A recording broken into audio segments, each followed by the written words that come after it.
किसी गांव में विनोद नामक एक युवक रहता था। वह बड़ा मूर्ख और निकम्मा था। उसकी माँ उसकी मूर्खता के लिए उसे हर समय डांटती रहती थी, लेकिन उसके कान पर तक नहीं रेंगती थी। एक रात करीब 2 बजे विनोद ने कुछ लोगों को आपस में कानाफूसी करते हुए सुना। वह बिस्तर से उठकर घर के बाहर आया तो देखा 2 लोग जा रहे हैं। उसने चुपके से उनका पीछा करना शुरू किया। मौका देखकर उसने एक आदमी का हाथ पकड़ा और पूछा, इतनी रात को कहाँ जा रहे हैं? आदमी ने घबराकर जवाब दिया, चोरी करने। क्या तुम भी साथ चलोगे? जो कुछ मिलेगा आपस में बांट लेंगे।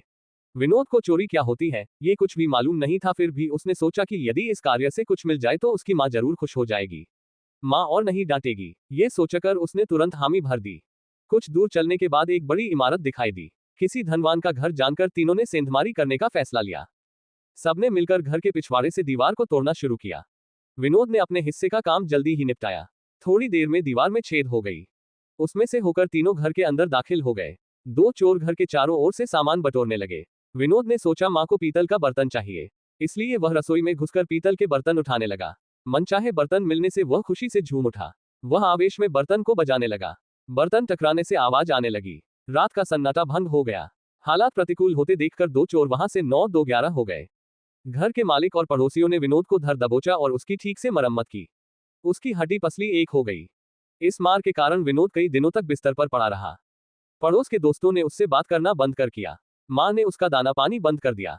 विनोद ने माँ के आगे कान पकड़कर और भगवान का शपथ लेकर कहा कि आज के बाद वह ऐसी गलती कभी नहीं करेगा। ठीक हो जाने के बाद अपान का चंचल मन घर में नहीं लगा।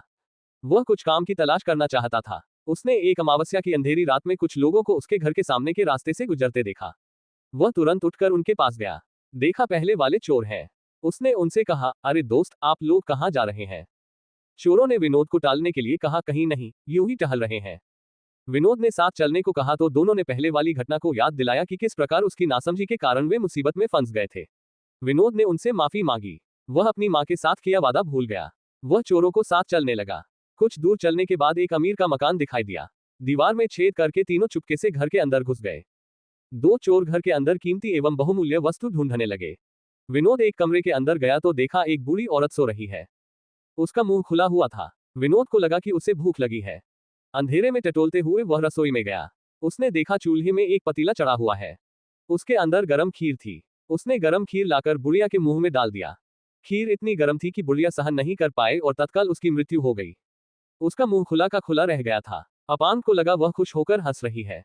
उसे हंसते हुए लोग अच्छे लगते थे, इसलिए वह गाते हुए अपने दोस्तों को ये दृश्य देखने के लिए बुलाने लगा। उसके साथी ने हालत की गंभीरता भांप ली। मालिक के जगने से पहले वहां से दुम दबाकर भाग गए। मालिक और आस पड़ोस के लोगों ने विनोद को दबोचा। पहले तो उसकी खूब धुलाई की। उसके बाद पंचायत बैठी। पंचायत ने उसे उम्र कैद की सजा सुनाई। कहानी से सीख, मूर्ख व्यक्ति बार बार अपनी गलतियां दोहराता है। नहीं, वह मजेदार कहानियां से जुड़े रहने के लिए कृपया चैनल सब्सक्राइब करें और शेयर करें।